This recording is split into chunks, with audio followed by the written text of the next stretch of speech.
Oke, shalom Bapak Ibu, selamat pagi semuanya. Puji Tuhan. Mari kita buka bersama di dalam Mazmur 142 ya, ayat 1 sampai yang keempat. Mari kita sama-sama belajar pagi hari ini dengan pelan-pelan ya. Nyanyian pengajaran Daud. Ketika ia ada di dalam gua, suatu doa. Dengan nyaring aku berseru-seru kepada Tuhan. Dengan nyaring aku memohon kepada Tuhan. Aku mencurahkan keluhanku ke hadapannya, kesesakanku kuberitahukan kehadapannya. Ketika semangatku lemah lesu di hadapan diriku, Engkaulah yang mengetahui jalanku. Di jalan yang harus kutempuh dengan sembunyi, mereka memasang jerat terhadap aku. Nah, Bapak Ibu, Bapak Gembala kemarin sudah menyampaikan tentang hal ini. Latar belakangnya sudah sangat jelas di dalam Mazmur 142 ini, yaitu mengenai apa? Salah satu peristiwa yang tidak mudah dialami oleh Daud, ya kan? Mungkin ini dikatakan salah satu momen terendah dalam hidup Daud. Nah, kita bisa belajar lebih lagi Bapak Ibu, mengenai yang Daud alami. Tentang makna devotion itu apa? Nah, ayat yang ke-1, nyanyian pengajaran Daud ketika ia ada di dalam gua suatu doa. Ketika Daud dikejar-kejar oleh Saul, kita tahu bahwa dia bersembunyi di gua Adulam. Ya kan? Ternyata di dalam pengejaran Saul, kalau kita perhatikan dalam konteks ini, Daud ternyata tidak terpuruk. Dia malah mendapatkan suatu kekuatan yang baru. Bahkan dia bisa melahirkan prajurit-prajurit yang luar biasa. Prajurit-prajurit yang militan. Nah, pertanyaannya kan gini, ada apa nih di dalam gua tersebut? Sehingga Daud mendapatkan suatu kekuatan yang baru. Dia bisa melahirkan pengikut-pengikut yang luar biasa. Nah, pesan Tuhan minggu ini, bangun devotion, kehidupan bersaat teduh yang benar.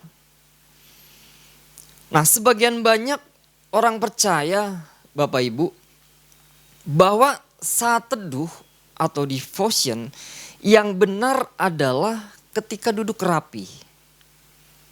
Ketika duduk rapi, lalu memakai pakaian yang bersih di pagi hari, lalu menyanyikan lagu penyembahan, besar Allahku.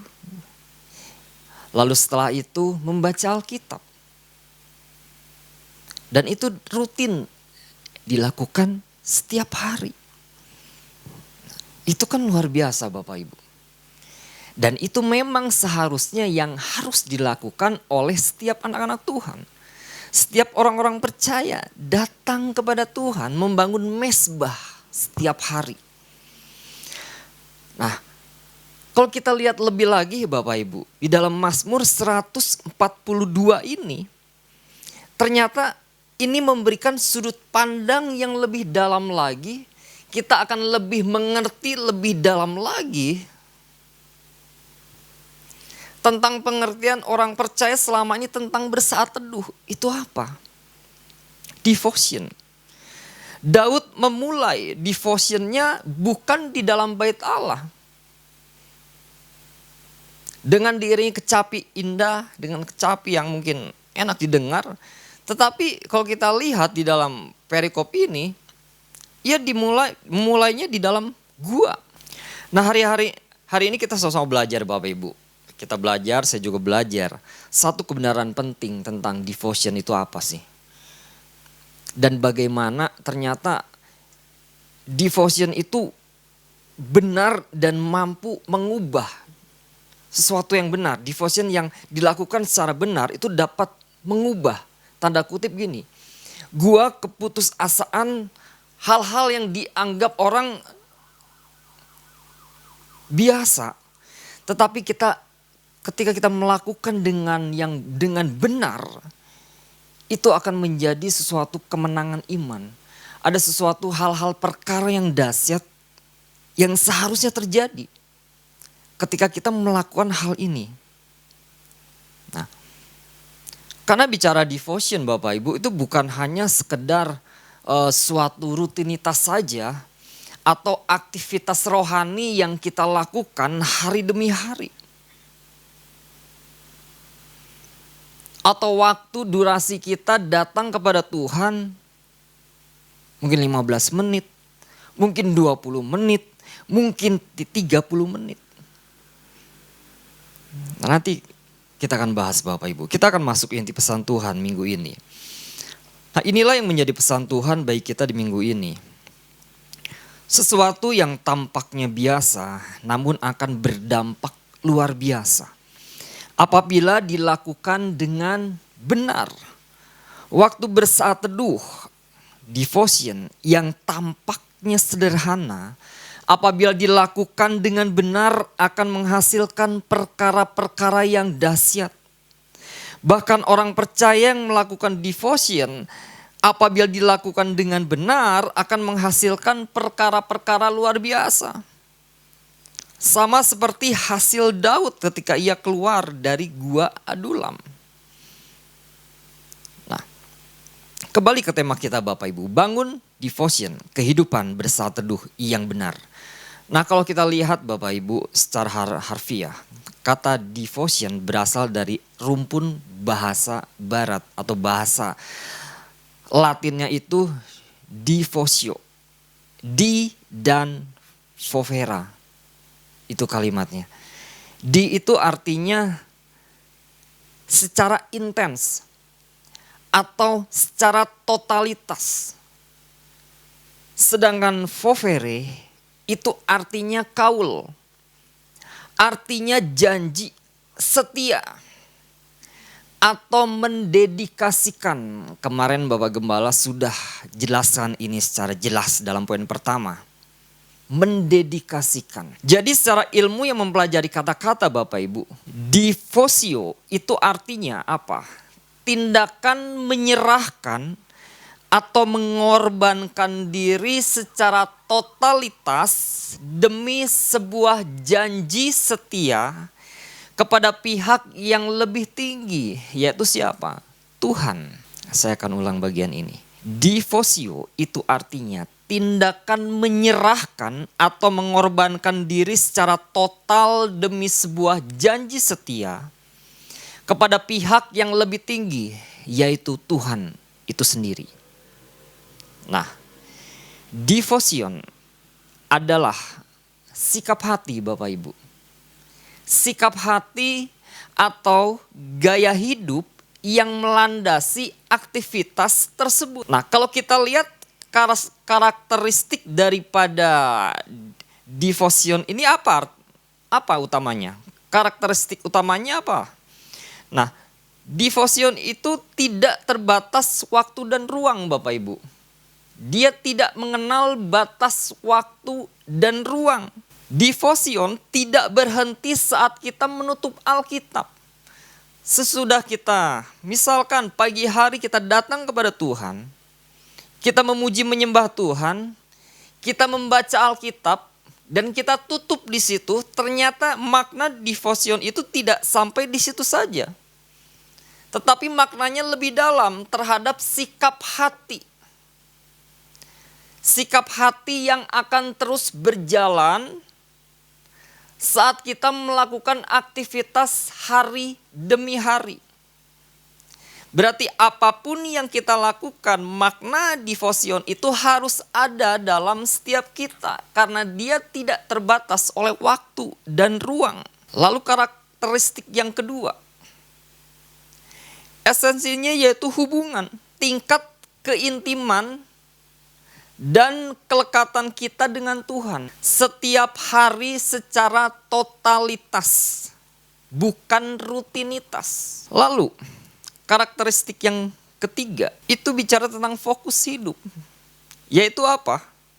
Ketaatan total. Ketaatan total bagaimana firman yang didapat di hari itu kita aplikasikan dalam keputusan-keputusan hidup yang akan kita ambil. Firman selalu menyertai. Tidak sebatas sampai tutup Alkitab. Ada ketaatan total. Bagaimana firman diaplikasikan terus dalam kehidupan hari demi hari. Dalam keputusan demi keputusan yang kita ambil. Nah, semuanya baik Bapak Ibu. Bersaat teduh, devotion, itu semuanya baik. Tetapi ada makna yang lebih dalam dari kata devotion. Nah, esensi rohani dari devotion yang harus kita pahami dari kata-kata kunci yang digunakan oleh Daud untuk menggambarkan sikap hati tersebut adalah yang pertama, poin yang pertama Bapak Ibu. Devotion adalah sikap hati yang mengakui keterbatasan dan mempercayai kedaulatan Tuhan. Terambil dalam Mazmur 142 ayat yang keempat. Di sana dikatakan, ketika semangatku lemah lesu di dalam diriku, Engkaulah yang mengetahui jalanku. Di jalan yang harus ku tempuh, dengan sembunyi mereka memasang jerat terhadap aku. Nah, di dalam ayat yang keempat ini, kalau kita lihat dan kita perhatikan, Daud sedang mengalami kelelahan fisik, mental, emosional yang sangat hebat. Di sana dikatakan, ketika semangatku lemah lesu. Nah, kata lemah lesu dalam bahasa aslinya itu autaf, yang artinya apa? Gelap gulita. Yang artinya tenggelam. Yang artinya kehabisan nafas. Yang artinya tertutup oleh kabut tebal. Ini yang sedang Daud alami. Dia mengalami lemah lesu. Ada sesuatu yang gelap gulita. Dia merasakan sesuatu tenggelam, kehabisan nafas, tertutup oleh kabut tebal. Nah, tetapi kalau kita lihat di sini, Engkaulah yang mengetahui jalanku. Nah, di sini Daud tidak berpura-pura kuat Bapak Ibu. Mungkin di dalam bahasa sehari-hari kita berkata gini. Dia berkata, Tuhan saya gak mampu lagi. Saya sudah gak sanggup. Kemana saya harus melangkah. Kemana saya harus berjalan. Saya sudah tidak punya daya lagi. Saya tidak punya energi lagi untuk saya bertahan. Mungkin kalau kita diaplikasikan dalam bahasa sehari-hari, mungkin seperti itu. Nah, tetapi ketika Daud mengatakan ini, ketika semangatku lemah lesu di dalam diriku, Engkaulah yang mengetahui jalanku. Nah, disinilah devotion dimulai. Ketika Daud mengakui suatu keterbatasan dalam hatinya, dalam hidupnya. Ada suatu keterbatasan, ada suatu kelemah lesuan di dalam hidupnya. Inilah dimulai devotion itu. Ada berapa banyak orang yang mengira masuk hadirat Tuhan itu harus berkobar-kobar. Dan memang itu memang harus berkobar-kobar. Tetapi devotion di sini seringkali dimulai dengan kalimat jujur Bapak Ibu. Seperti yang Daud katakan, ketika semangatku lemah, lesu. Atau mungkin dalam kehidupan kita sehari-hari, Tuhan aku angkat tangan, aku tidak mampu, aku gak sanggup. Hanya Engkau yang tahu jalanku. Hanya Engkau yang membuka jalan bagi hidupku.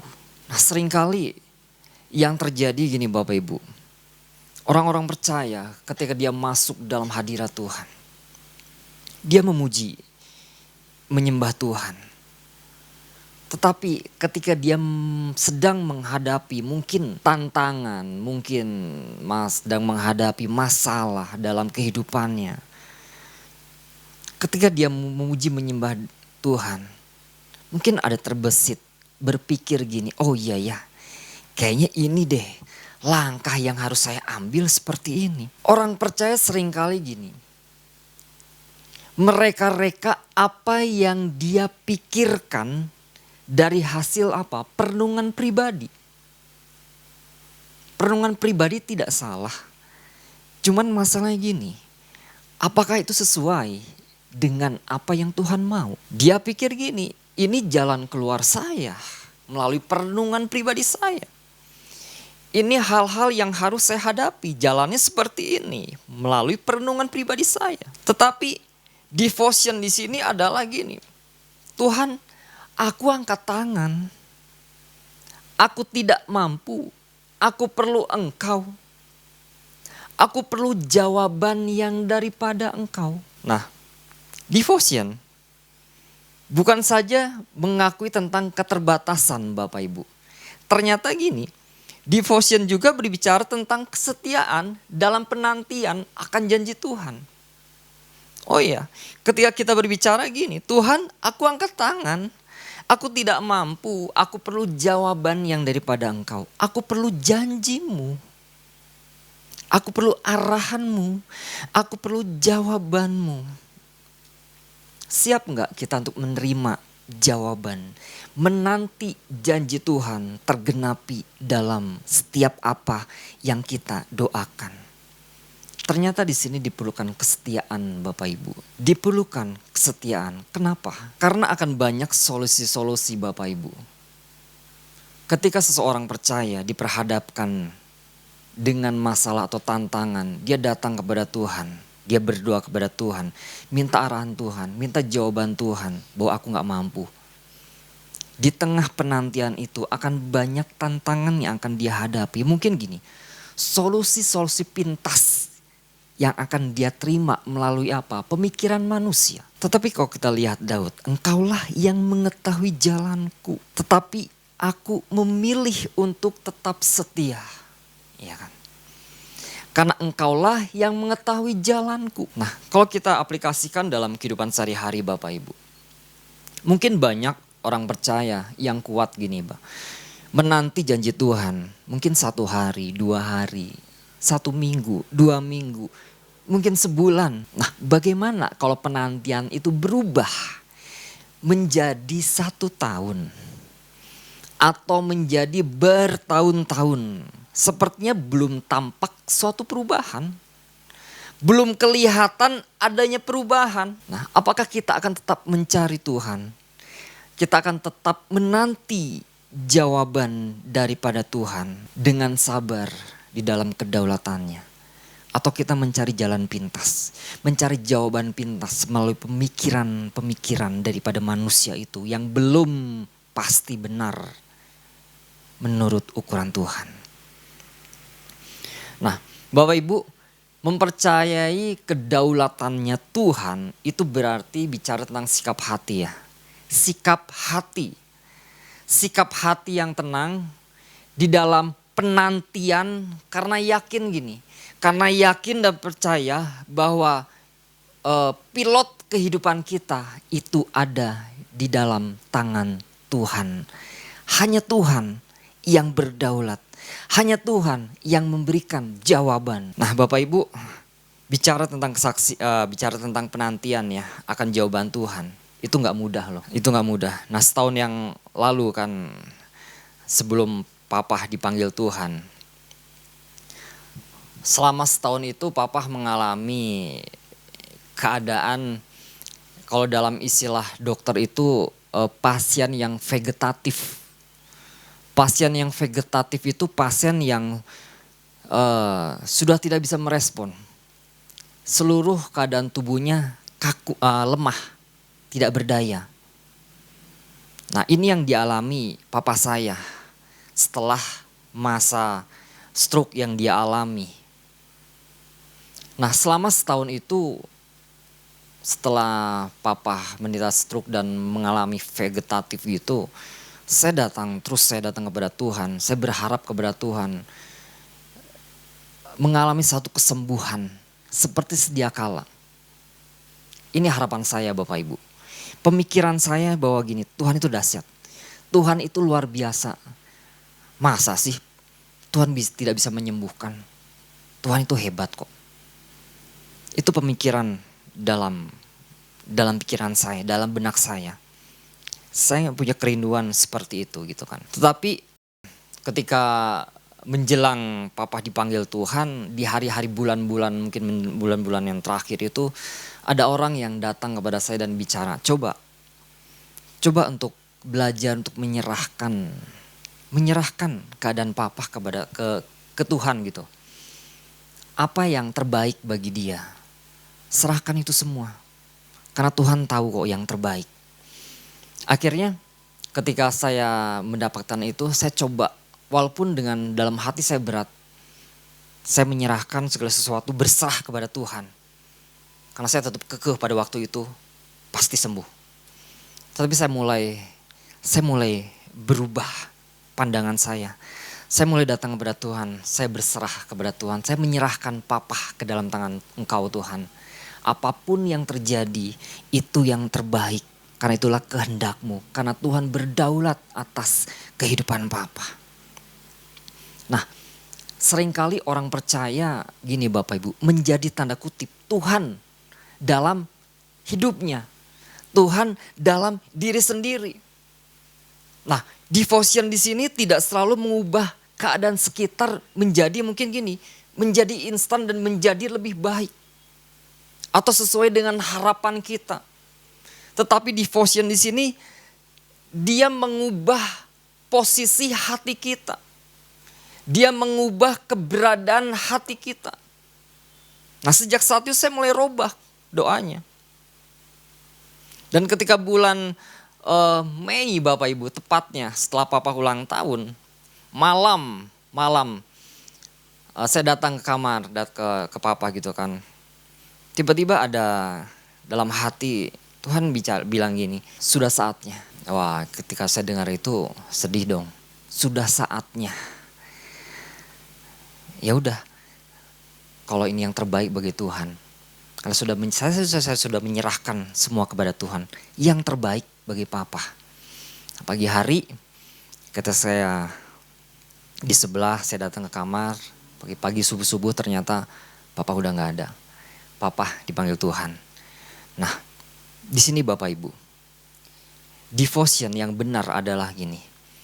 Momen di mana kita berhenti untuk mendikte Tuhan dengan solusi-solusi pemikiran kita.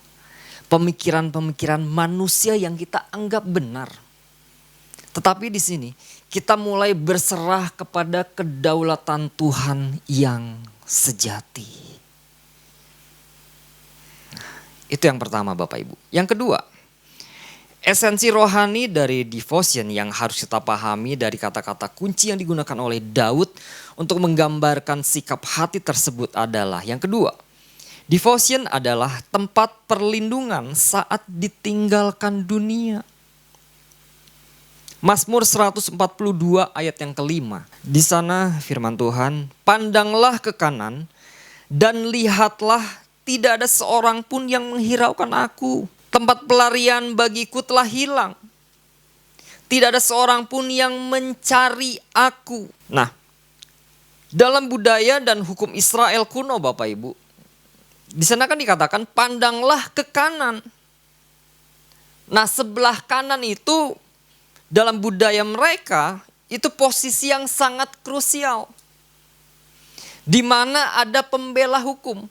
Di mana ada sahabat-sahabatnya, di mana ada saksi-saksinya, di mana ada sahabat karibnya di sebelah kanan. Nah, Daud mengalami masa kesepian.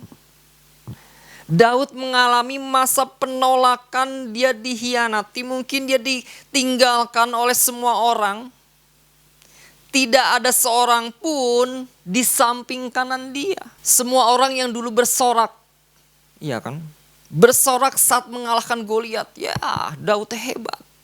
Daud luar biasa. Tetapi kini mereka mulai menjauh. Karena Daud sedang diburu oleh Saul. Tidak ada seorang pun yang menghiraukan aku. Nah, di sini Bapak Ibu, devotion naik ke level yang lebih tinggi. Kenapa? Ketika dunia bergerak menjauh, tetapi ruang devotion bergerak mendekat. Pernah mengalami di posisi Daud Bapak Ibu? Di mana orang-orang meninggalkan, di mana orang-orang menjauh.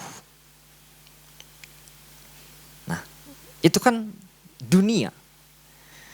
Dunia hanya mendekat saat kita sukses. Dunia mendekat saat bisnis lancar. Dunia mendekat saat memiliki pengaruh.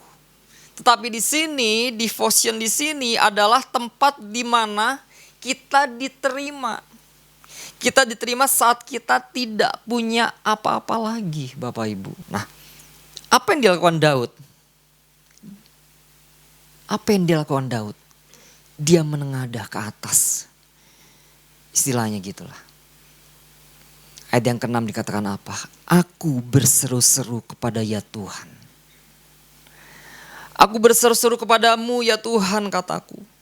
Engkaulah tempat perlindunganku, bagianku di negeri orang-orang hidup. Daud menjadikan gini, tanda kutip, tempat kesunyian. Mungkin bagi dia tempat tanda kutip penderitaan bagi dia. Tetapi di devotion di sini dia bertemu gini, ketika dia menengadah ke atas, dia berseru kepada Tuhan. Dia menemukan satu pribadi yang tidak pernah meninggalkan dia. Yaitu siapa? Tuhan. Yang tidak pernah beranjak dari kehidupannya. Kalau kita lihat di dalam Mazmur Bapak Ibu. Mazmur 16 ayat yang ke-8. Aku senantiasa memandang kepada Tuhan. Karena ia berdiri di sebelah kananku. Aku tidak goyah. Ada Tuhan yang selalu di samping Daud. Walaupun gini, dunia meninggalkan dia. Orang-orang terdekat mungkin meninggalkan dia. Tetapi dia berkata, aku senantiasa memandang kepada Tuhan. Karena ia berdiri di sebelah kananku. Aku tidak goyah. Nah, devotion mengubahkan arah pandangan Daud. Dia terus mengarahkan pandangannya kepada Tuhan. Bukan dia mengarahkan kepada sekeliling yang meninggalkan dia, yang menjauh daripada hidupnya. Tetapi dia mengarahkan pandangannya tetap kepada Tuhan. Nah, Bapak Ibu, selama mata kita sibuk melihat kiri kanan, kesibukan, mungkin masalah, mungkin apapun pembelaan dari manusia, kita tidak akan pernah menemukan gini tempat perlindungan yang sejati yang dari Tuhan. Kita perlu memfokuskan diri kepada Tuhan. Nah, mari Bapak Ibu, kita sebentar akan lihat coba kesimpulan. Nah, di sini bukan bicara tentang perbedaan ya, mungkin sedikit kecil ya. Saya akan bacaan secara cepat. Di sini bukan bicara tentang perbedaan Bapak Ibu. Bicara tentang kehidupan bersaat teduh dan devotion itu saling terkait. Dan itu harus saling melengkapi. Bukan perbedaannya. Nah, kalau kita lihat dimensinya, di sana dikatakan apa? Wujud esensial. Nah, wujud esensial itu dalam kehidupan bersaat teduh, itu bicara tentang sebuah aktivitas. Bicara tersebut tentang aktivitas, disiplin, atau rutinitas rohani yang dijadwalkan secara sengaja. Contohnya gini, mungkin tiap hari kita bangun, kita sudah menjadwalkan jam 4 saya harus bangun, doa pagi, mesbah bersama keluarga, membaca Alkitab. Nah, ini kehidupan bersaat teduh. Tetapi devotion di sini lebih kepada sikap hati. Kondisi hati atau gaya hidup yang berkelanjutan. Tadi sudah sempat dibahas. Sikap hati, berarti dimanapun kita berada, kondisi hati, apapun yang kita hadapi, itu berkelanjutan. Terus ada dalam setiap kehidupan orang-orang percaya. Nah, dimensi, batasan waktu.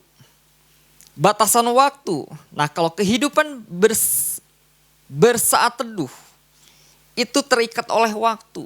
Memiliki durasi awal dan akhir. Yang saya katakan tadi. Misalkan, saya datang doa pagi, renungan 15-30 menit di pagi hari. Tetapi kalau devotion itu tidak terbatas waktu. Dia terus berjalan konstan selama 24 jam. Terus ada pujian penyembahan dalam hati. Terus ada firman yang tertanam di dalam hati kemanapun kita berada. Terus berjalan mengikuti kita. Nah, dimensi, ruang, dan lokasi. Kehidupan bersaat teduh itu membutuhkan tempat yang spesifik. Mungkin tempat yang sunyi. Mungkin tempat yang private. Bebas gangguan dari luar. Nah, kalau devotion itu berlangsung di mana saja. Bisa di tempat kerja, bisa kita sedang mengelola bisnis, kita sedang berkendaraan atau di pasar. Ini bicara tentang apa? Hubungan yang intim terus menerus dengan Tuhan. Tidak terbatas oleh ruang dan lokasi. Dimanapun kita berada terus terkoneksi, intim, terus dan terus. Nah, fokus utamanya apa? Kehidupan bersaat teduh, fokus utamanya disiplin rohani.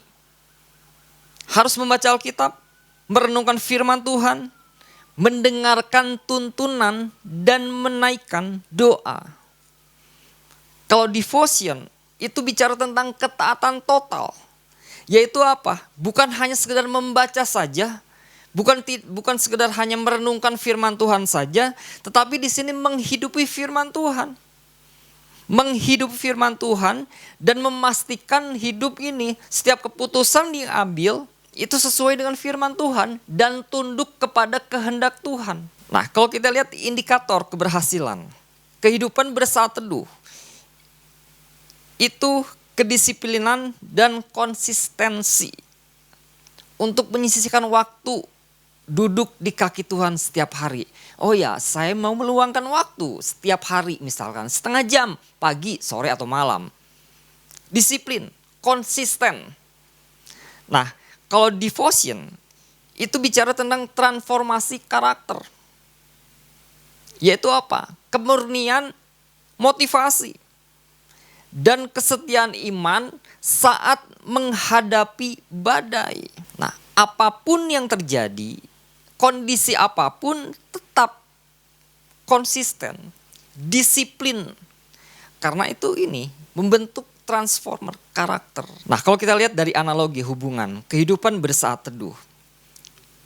Nah, itu seperti momen sepasang suami istri ya, duduk bersama untuk berbincang intim mungkin di malam hari tanpa gangguan. Nah, kalau kita di devotion itu lebih kepada gini, komitmen Bapak Ibu, lebih kepada komitmen pernikahan itu sendiri yang dihidupi sepanjang hari, hari demi hari melalui apa? Kesetiaan, melalui apa? Tindakan yang nyata. Nah, ternyata kehidupan bersaat teduh dan devotion ini tidak bisa berjalan atau berdiri sendiri. Jika tanpa devotion saat teduh, beresiko menjadi legalistik atau gini, munafik. Rajin doa pagi, tetapi hidup tetap kompromi di dalam dosa. Nah, kalau devotion tanpa saat teduh akan menjadi kering. Ingin mengabdi tapi tidak tahu isi hati Tuhan seperti apa. Perintahnya Tuhan seperti apa. Kemauan Tuhan seperti apa. Lebih mengenal, lebih dalam lagi mengenal tentang kepribadian Tuhan. Nah, ternyata ini bukan suatu perbedaan tapi saling melengkapi Bapak Ibu. Bersaat teduh, devotion itu perlu banget dalam setiap kita untuk mengalami apa? Perkara-perkara yang dahsyat. Nah, mari Bapak Ibu, di sini Tuhan sedang melatih kita melalui pesan Tuhan minggu ini. Tuhan sedang melatih kita untuk apa? Membangun devotion, kehidupan bersaat teduh yang benar. Karena saat teduh yang benar itu akan menghasilkan apa? Suatu perkara-perkara yang dahsyat. Mari Bapak Ibu, kita mungkin masuk ke ruang doa dengan lutut yang gemetar. Kita takut, mungkin hati kita sesak seperti Daud. Tetapi percaya gini, ketika kita melepaskan kendali hidup kita, kita mengakui keterbatasan kita dan memandang akan kedaulatan Tuhan yang maha tinggi. Bahwa dia tempat perlindungan, percaya bahwa setiap kita akan mengalami perkara-perkara yang dahsyat dari Tuhan. Bukan perkara-perkara yang biasa, tetapi perkara-perkara yang luar biasa. Tuhan Yesus memberkati.